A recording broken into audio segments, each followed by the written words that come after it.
Hi everybody.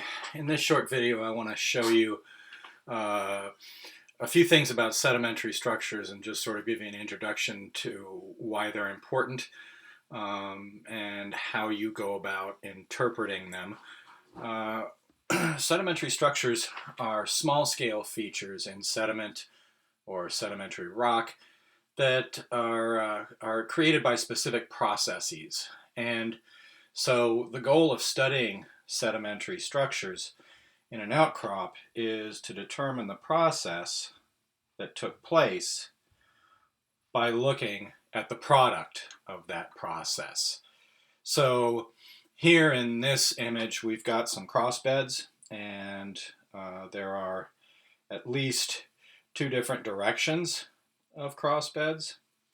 And what this is showing you, quite simply, is that we're dealing with a process in which the current was rapidly, or sort of rapidly, changing direction. These crossbeds below are indicating a current direction in that way, and the crossbeds above seem to indicate a current direction in that direction. Okay, well, the best way to talk about how to interpret sedimentary structures in an outcrop is just to do it. And so I'm going to use this image of some sedimentary rock in New Zealand to talk about how you would go about interpreting an outcrop just by looking at the sedimentary structures. So this image has in it some dark colored rock up in this area. And that's horribly spelled. I'm sorry about that. Let me write it a little bit more clearly. This is mudstone, and some lighter colored rock down in this area here above those two lines, and that is sandstone.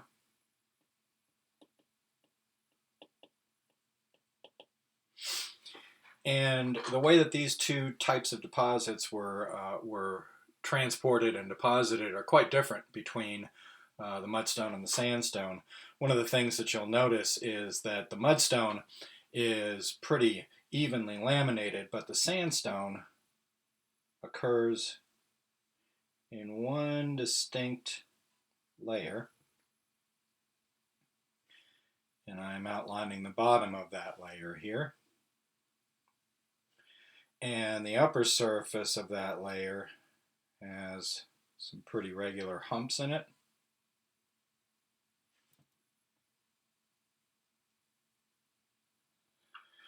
And within the sandstone, we can see some faint cross-lamination.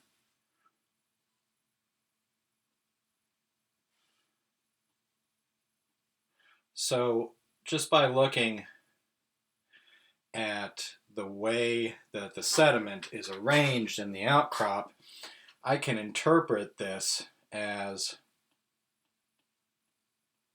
ripples, and the current direction was going that way.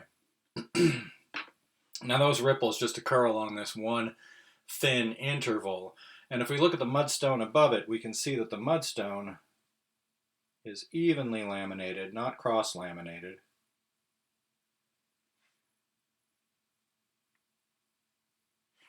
And the laminations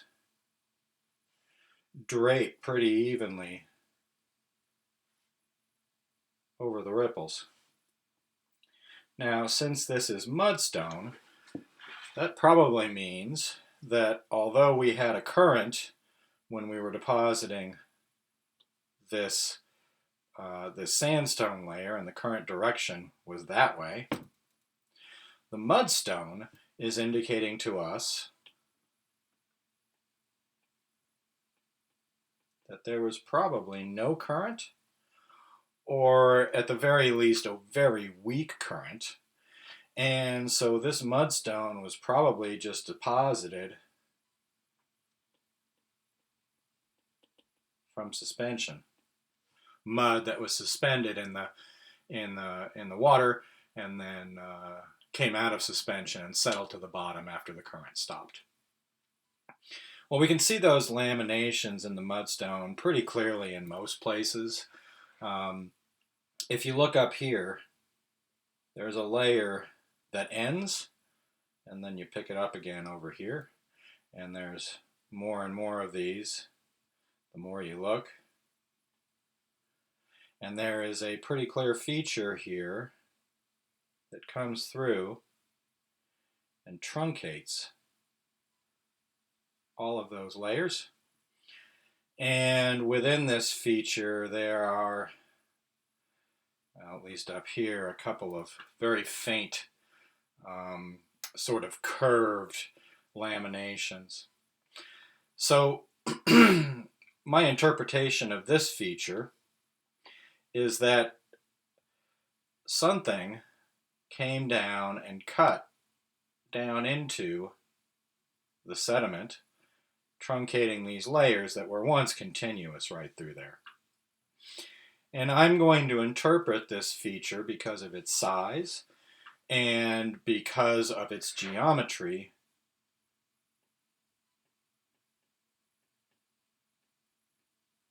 as a trace fossil of a burrow made by some burrowing organism.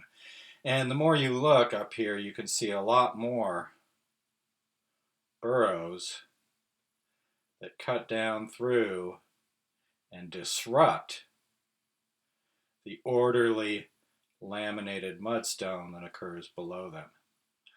So this whole interval up here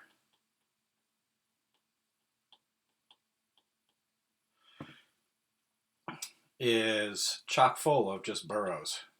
That's why we don't see any of the original layering in here. This interval has been bioturbated or cut up and churned up by organisms. So we've got a story here. In the beginning, down at the bottom of this package of sediment, we simply had laminated mud settling out of suspension, no current,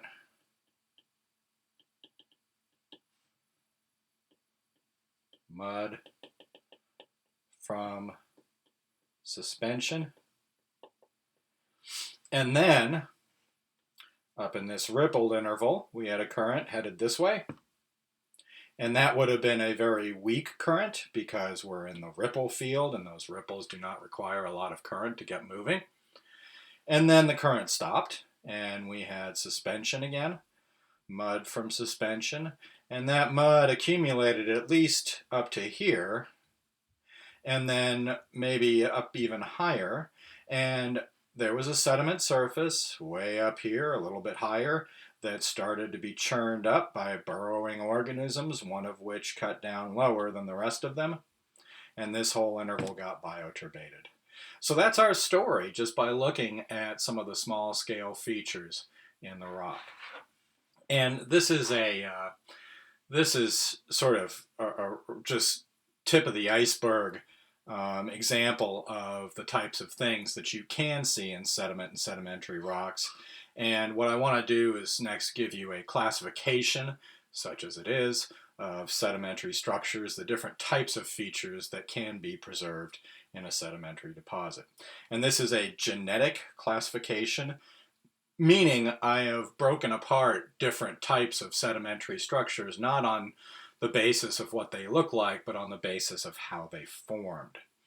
So the first type or class of sedimentary structures are primary depositional structures.